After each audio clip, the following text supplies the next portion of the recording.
Boa tarde, pessoal. Eu estou aqui com Daniel Wolfson, que é o vice-presidente da ABIM, que é American Board of Internal Medicine, a sociedade que iniciou a campanha Choosing Wisely. Então a gente quer saber desde o início da história como foi essa experiência, como surgiu a ideia, e eu vou perguntar a ele aqui. Thank you for being with us, Daniel, and we'd like to learn how the idea came up of Choosing Wisely. So a gentleman named Howard Brody, an ethicist and a physician from the University of Texas, Galveston, wrote a paper in the New England Journal of Medicine in 2011 that talked about the need for physicians to address waste and to develop a list of 5 things for specialty societies to address. And then also the National Physician Alliance got a grant from us, small grant, and they did a list for pediatrics, internal medicine, and family medicine. And what we did was kind of turn it around and said, well, maybe the specialty societies should do their own list and begin to address their membership about an important message about overuse. So is it about to tell the doctor not to do things, or it's more about, forbid the doctor to do things, or it's more about discussing issues? It's more about a conversation between a patient and a physician about what's right for that patient. The recommendations that have come out of the Choosing Wisely campaign are not absolutes. It's just the beginning of a conversation about what's appropriate for that person's condition, for that person's personal preferences.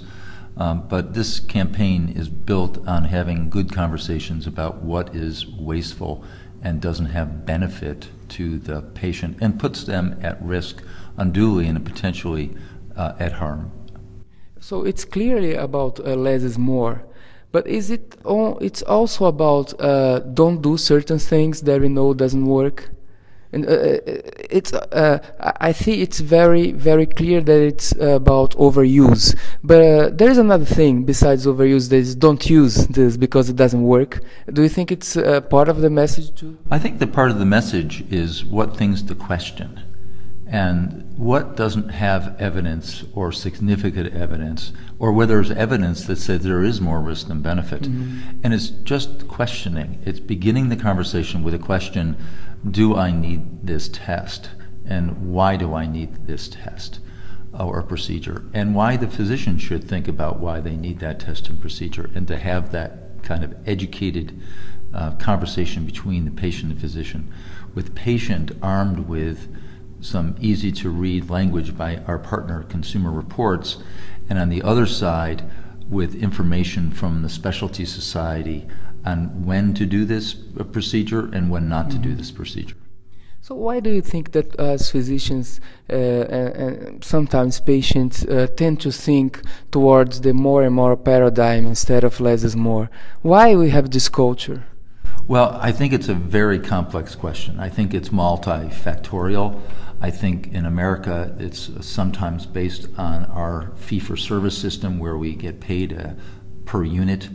I think that there has been the growth of technology and diagnostic machines that have crept up conditions for that kind of test or procedure. I think that there is a training issue around being completely thorough in making sure that there's no uncertainty about a diagnosis. So I think all those factors kind of swarm around, and the American public, for instance, is also hooked on more is better. Technology more technology is better.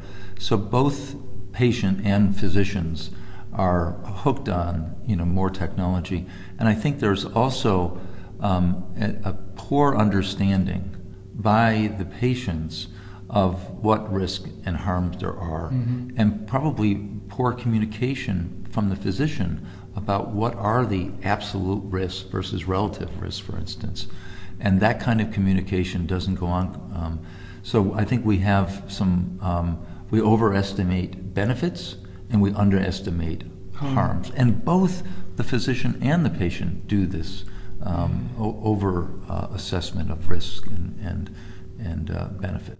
So I guess the name wisely is a very good name for this. I think this way of thinking is wiser than the traditional way the medicine does. And I think the wisely connects. How did the name come up? Choosing wisely. A bunch of us got together in a room and thought of it. Our VP of communications. So sometimes lots of money is spent coming up with names like this. Okay. We didn't spend any. We got a group of people together and we came up with a name in an afternoon.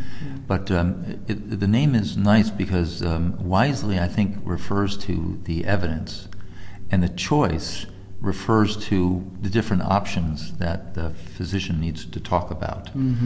So both, I think, complement each other nicely. Yeah, very good.